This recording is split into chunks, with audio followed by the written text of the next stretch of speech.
നമ്മുടെ lady super star Manju വാര്യരെ കടത്തി വെട്ടിക്കൊണ്ട് മുന്നേറിക്കൊണ്ടിരിക്കുകയാണ് Reshma P തങ്കച്ചനായ Renu. ഇപ്പോഴത്തെ അറിയപ്പെടുന്ന രേണു സുധി. ഇപ്പോൾ സുധി എന്നാണ് അറിയപ്പെടുന്നത്. ഭർത്താവ് മരിച്ചെങ്കിലും സുധി എന്നുള്ള ഒരിത് പറഞ്ഞിട്ടാണ്, ആ പേര് പറഞ്ഞിട്ടാണ് രേണു മുന്നേറിക്കൊണ്ടിരിക്കുന്നത്. സുധിയുടെ കാര്യം പറയാതെ പിന്നെ പറ്റൂല. എല്ലാം എവിടെ പോയിരുന്നാലും ഏതൊരു കാര്യം എടുത്താലും സുധി സുധി സുധി എന്ന് പറഞ്ഞും കൊണ്ട് അയാളെ വെച്ചിട്ട് പണം ഉണ്ടാക്കൊക്കെ തന്നെ. രേണുവിന് കുറച്ച് അഹങ്കാരങ്ങളൊക്കെ ഉണ്ട്. അപ്പം നമുക്കൊന്ന് കേൾക്കാം. നമ്മൾ ശാന്തിവിള പറയണ വാക്ക്. ശാന്തിവിള രേണുവിനെ തൈക്കളവിന്നാ അങ്ങാണ്ട് വിളിച്ചെന്നും പറഞ്ഞുകൊണ്ടാണ്. പക്ഷെ അത് രേണുവിനെ ഉദ്ദേശിച്ചല്ല പറഞ്ഞത്. ശാന്തിവിള ദിനേശൻ അപ്പൂപ്പ, കുറേ ആയല്ലോ താൻ എന്നെ പറ്റി പറയാൻ തുടങ്ങിയിട്ട്. എനിക്ക് നാണമില്ലേ? താൻ എന്നെ തൈക്കളവി എന്ന് വിളിക്കാൻ? താൻ എടോ, എനിക്ക് 34 വയസ്സേ ഉള്ളൂ. താൻ തൈക്കളവി എന്ന് വിളിക്കാൻ നാണമാകുന്നില്ല അപ്പൂപ്പ താങ്കൾക്ക്? ഞാൻ പറഞ്ഞല്ലോ ദുബായ് റിട്ടേൺ തനിക്ക് അയച്ചു തന്നെന്ന്. ഞാൻ തുണി പറിച്ച് നൃത്തം ചെയ്യുന്ന വീഡിയോ താനെന്ന് ധൈര്യം ഉണ്ടെങ്കിൽ സോഷ്യൽ മീഡിയ ഇടടോ. രേണു ശാന്തിവിളയെ കളിയാക്കിക്കൊണ്ട് രംഗത്ത് വന്നായിരുന്നു. ശാന്തിവിള അപ്പൂപ്പ എന്നെ തൈക്കളവി എന്ന് വിളിക്കാൻ എനിക്ക് 34 വയസ്സായുള്ളൂ. രേണു, എത്ര വർഷം കൊണ്ട് നീ 34 വയസ്സിൻ്റെ പേര് പറയണു?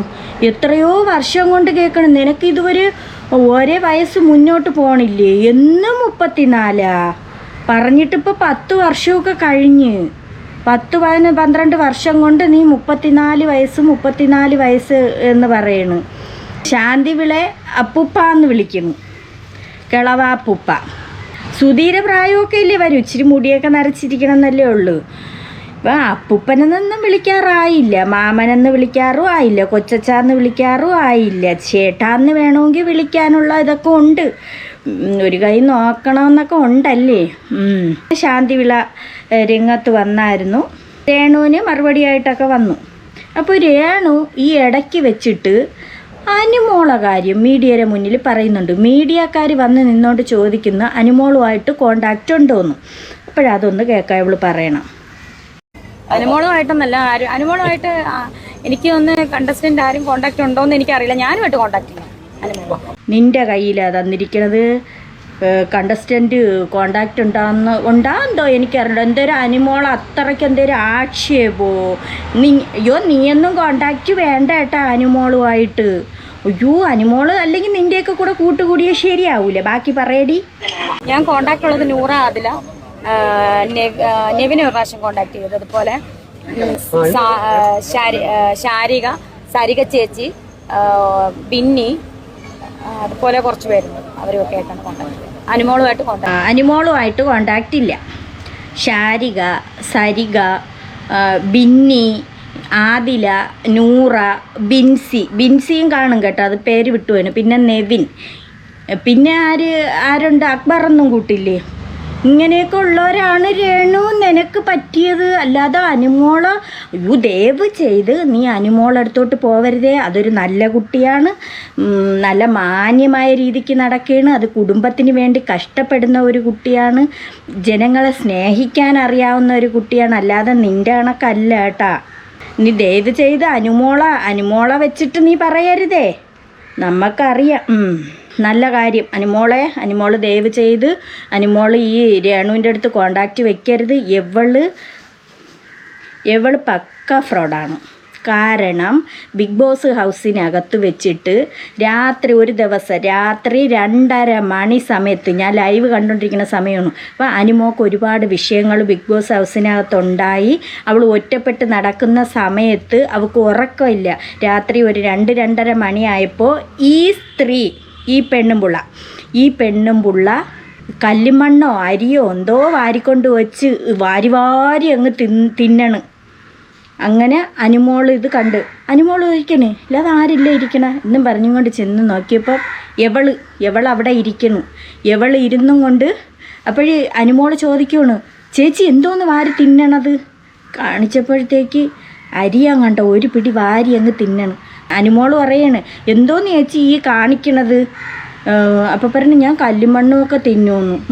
ചേച്ചി വിശന്നിട്ടാണാ എന്ന് പറഞ്ഞുകൊണ്ട് ആ പാവം പോയിട്ട് ഫ്രിഡ്ജിനകത്തിരുന്ന എന്തോ കേക്ക് ആരെ കയ്യിൽ നിന്ന് വഴക്ക് കേട്ടാലും ആരെന്ന് വഴക്ക് കേട്ടാലും വേണ്ടൂല എന്ന് വിചാരിച്ചും കൊണ്ട് വിശപ്പിന് കൊണ്ടുവന്ന ആഹാരം കൊടുത്തോളാണ് നന്ദിയില്ലാത്തോള്. എടി നീ അല്ലേടി ഒരു നേരമെങ്കിലും വിളിച്ച് ചോദിക്കാമല്ല നന്ദിയില്ലാത്ത മോളെ എനിക്ക് ദേഷ്യം വരുന്നുണ്ട് എന്ന് പറഞ്ഞ് ഇവളെ വിശപ്പ് തണുപ്പിച്ച് ഇവളെ കൊണ്ടുവച്ച് കിടത്തിയിട്ടാണ് ആ കുട്ടി പോയി കിടന്നത്. പറയണാണ്ടില്ലേ ഇവക്ക് എടി നിനക്ക് എന്നടി പണം വന്നത്? നീ പണം വന്നപ്പോൾ നീ മതി മറന്നു. നീ 10 ആട്ടം ആടിയല്ലേ പണം ഉണ്ടാക്കിയത്. നിൻ്റെ ആട്ടത്തിൻ്റെ കാര്യമൊന്നും പറയാതിരിക്കണേ നല്ലത്. അപ്പം നീ ഇവിടെ ഒന്ന് ആടണ കാണാം നമുക്ക് നല്ല ആട്ടവും.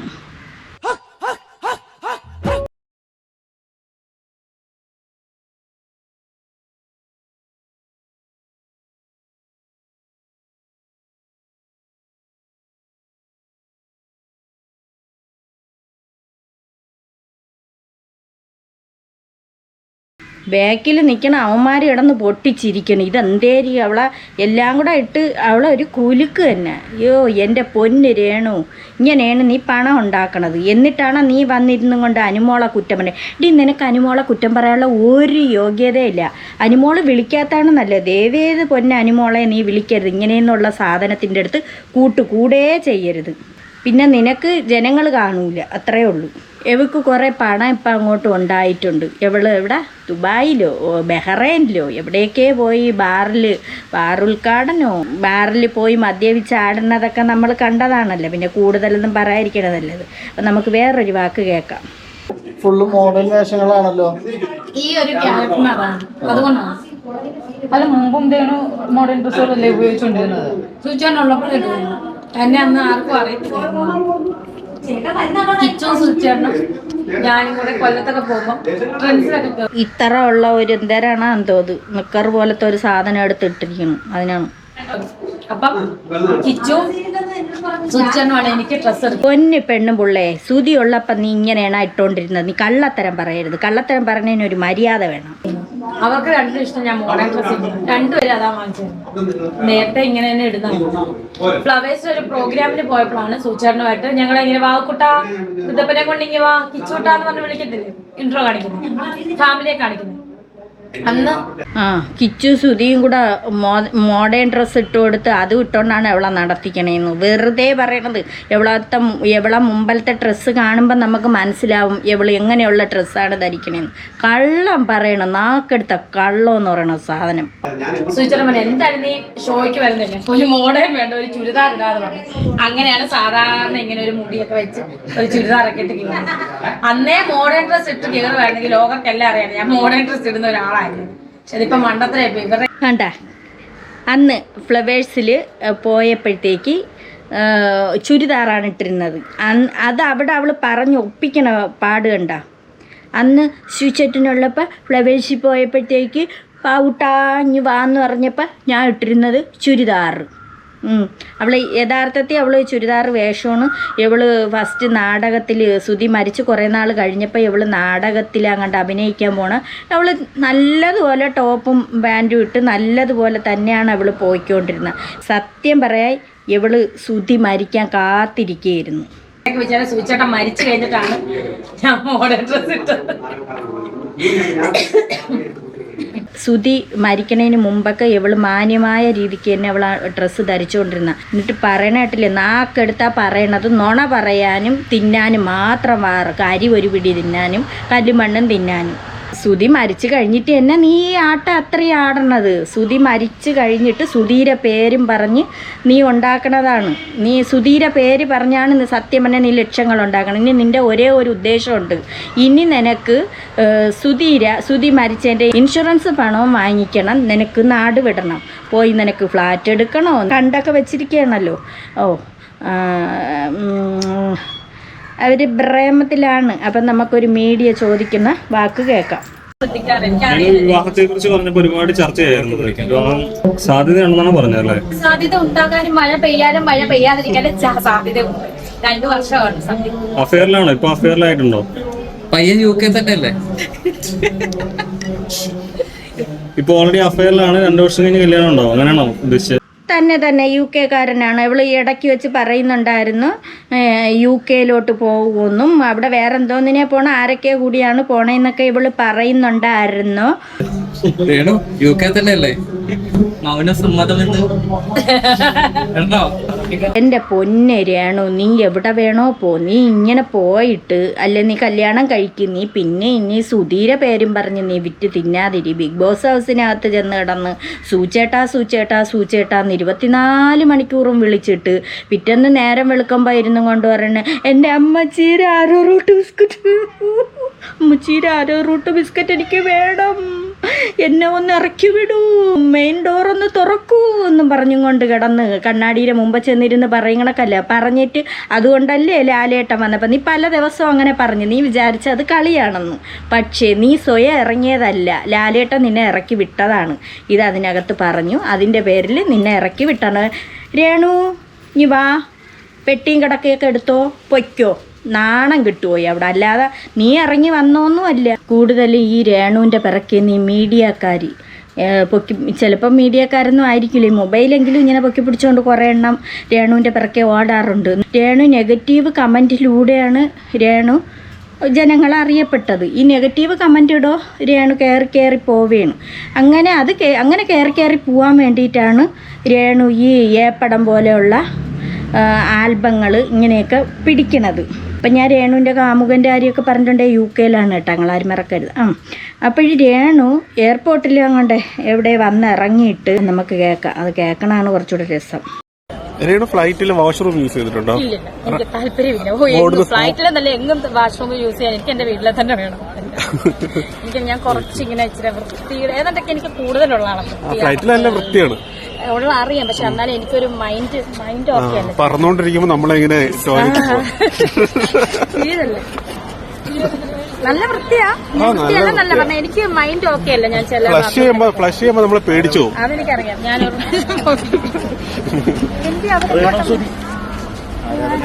കഷ്ടം തന്നെ. ഫ്ലൈറ്റിനകത്ത് വാഷ്റൂം യൂസ് ചെയ്യോ? ഇത്രയും നാണം കെട്ട ചോദ്യം. കക്കൂസി പോയിട്ട് അപ്പി ഇട്ടിട്ട് കഴിവോന്ന് ചോദിക്കാത്തത് ഭാഗ്യം. അതും ഫ്ലഷ് അടിക്കുമെന്ന് ചോദിച്ചു. ഇത്രയും നാണം കെട്ട. നിനക്കൊക്കെ കണ്ടന്റ് ഇല്ലെങ്കിൽ എന്തിന് ഇതിൻ്റെ പിറക്കേന്ന് ഇങ്ങനെ നടക്കണം? കണ്ടന്റ് ഇല്ലാത്തത് കൊണ്ടാണോ ഇതിൻ്റെ പിറക്കേന്ന് ഇങ്ങനെ പൊക്കി പിടിച്ചുകൊണ്ട് നടക്കണത്? അല്ലാത്ത കഷ്ടം. രേണുവിൻ്റെ ഈ രംഗത്തോടു കൂടി നമുക്ക് വൈൻഡ് അപ്പ് ചെയ്യാം. ഇത് കണ്ടോ, ആക്ഷൻ.